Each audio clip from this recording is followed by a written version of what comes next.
ஸ்டாலின் போற பக்கமெல்லாம் பேசுறார். இன்னைக்கு தமிழ்நாட்டுக்கும் என்டிஏக்கு தான் போட்டின்னு. திரு ஸ்டாலின் அவர்களே, இதுல தமிழ்நாட்டில் நடக்கிற தேர்தல், தமிழ்நாட்டில் யார் ஆட்சிக்கு வர வேணும், யார் ஆட்சி அகற்றப்பட வேண்டும் என்கிற தேர்தல். இது சட்டமன்ற தேர்தல் தானே? சொல்லுங்க, சட்டமன்ற தேர்தல் தானே? ஆனா முதலமைச்சர் ஸ்டாலினுக்கு அது கூட ஞாபகம் இல்ல. இன்னைக்கு பெரும்பாலும் பேசிக்கிறாங்க கட்சியை சேர்ந்த நிர்வாகிகளே, திரு ஸ்டாலினுக்கு அடிக்கடி மறதி அதிகமாகி போயிட்டுதுன்னு. அந்த மறதி அதிகமான காரணத்தினாலதான் தமிழ்நாட்டில் யார் ஆட்சிக்கு வர வேண்டும், இன்னைக்கு தமிழ்நாட்டில் இடம்பெற்ற சட்டமன்ற பொது தேர்தல் இன்னும் அடுத்த மாசம் அறிவிக்க இருக்கிறாங்க. அதை மறந்து தமிழ்நாட்டுக்கும் என்டிஏவுக்கும் போட்டி அப்படின்னு பத்திரிகையில் செய்தி வெளியிட்டிருக்கார். திரு ஸ்டாலின் அவர்களே, நல்லா கேட்டுக்குங்க.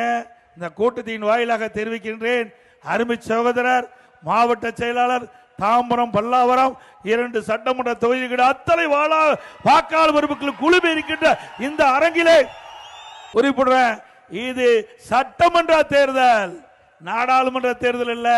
சட்டமன்றத்திலே யார் ஆட்சிக்கு வர வேண்டும், அது அதிமுக கூட்டணி ஆட்சிக்கு வர வேண்டும். அதிமுக தலைமையில் இருக்கின்ற கூட்டணி வெற்றி பெற்று பெரும்பான்மையோடு அதிமுக ஆட்சி அமைய வேண்டும். அதற்காக நடக்கின்ற தேர்தல். மத்தியிலே யார் ஆட்சிக்கு வர வேண்டும் என்கிற தேர்தல் அல்ல.